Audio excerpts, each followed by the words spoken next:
Hey, what's up, Bridger here with another game review.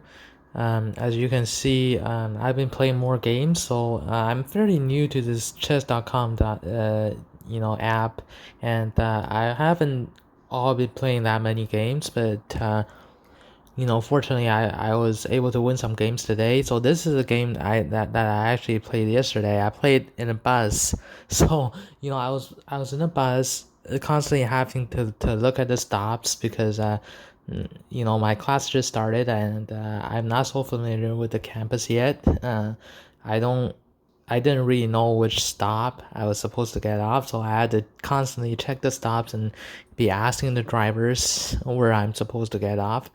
So I didn't really pay that much attention on the games, but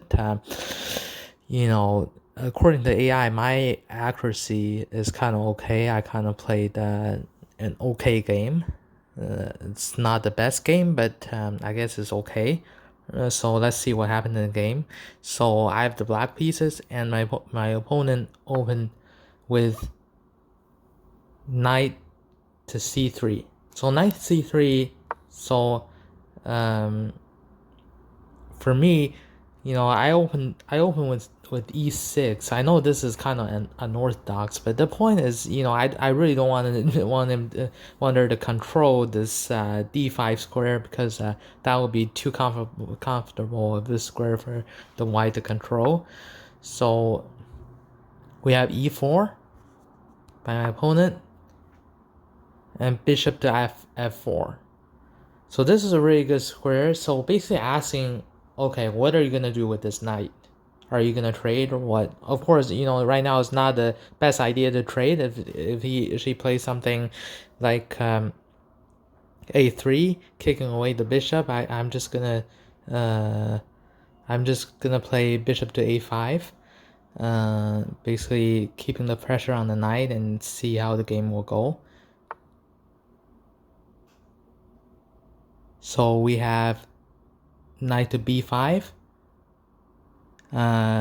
continue the attack, but it's really hard to see what she's gonna do at this point. So I played c6. I wasn't really sure what she wants to do. So basically asking, what do you want to do with this knight? Do you want to keep it here or because it's not basically not doing anything here, and she's not being very effective here. None of her pieces are really developed. So what are you gonna do? So knight back to d4, keeping the pressure on the pawn. So we have e5, further kicking the knight back and really asking, what do you want to do with this knight? I don't know why she keeps moving this knight around, which is not really good choice.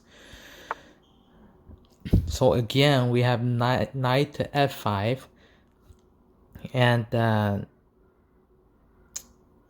at this point, I just want to keep developing my pieces. My bishop is developed. My two pawns are out. I probably want to play something like knight to f6, continue developing, and see what she's gonna do. Okay, so we have queen to g4. So queen to g4 is a very strong move because it keeps the pressure on the king, and we have knight captures with the check. I'm not really, afraid of in that, because this knight is not gonna do anything except, it just captures pawn, and knight just comes back, and I don't really know why she keeps moving this knight around. For black, black can just play, queen to e4, capturing that pawn, and I can basically recapture that knight. See what are you gonna do? So bishop to d2. No, bishop to e2, blocking the check. So I capture back. Finally capture his knight, her knight. I don't know what she's trying to do with these pieces with c3.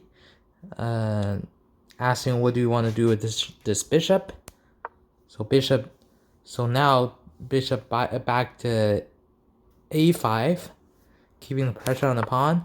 We have b4, further kicking the pawn, the bishop away. And right now I'm not in a hurry. You know, materially I'm up a piece, and I just want to, you know, basically keep on my pieces and see what she's gonna play. Okay, so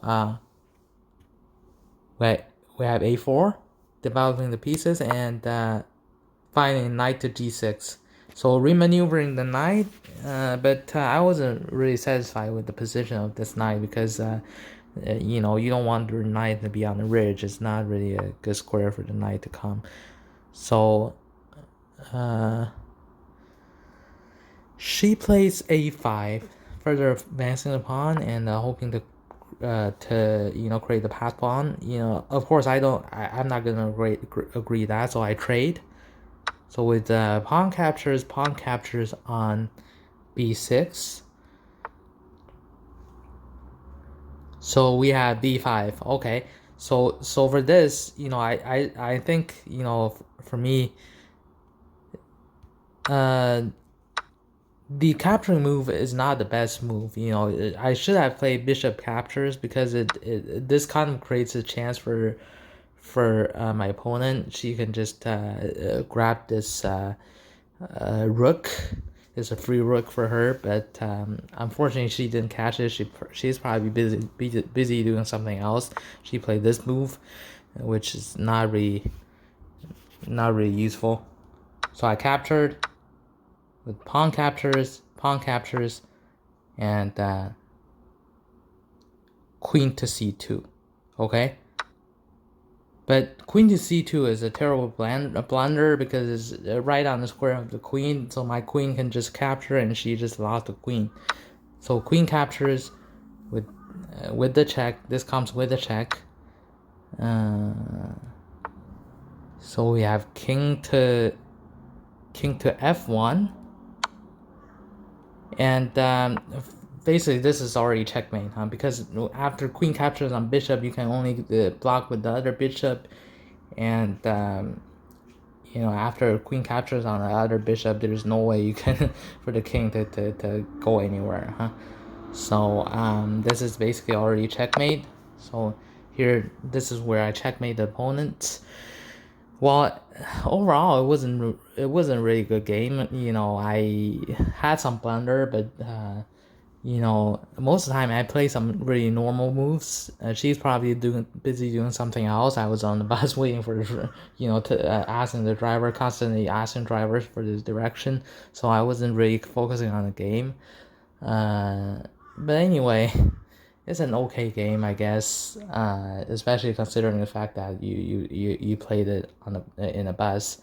So that's it for today's game commentary. I hope you guys enjoyed it. If you like my content, please like my video and subscribe to my channel. So that concludes it for this video. I'll see you in the next one.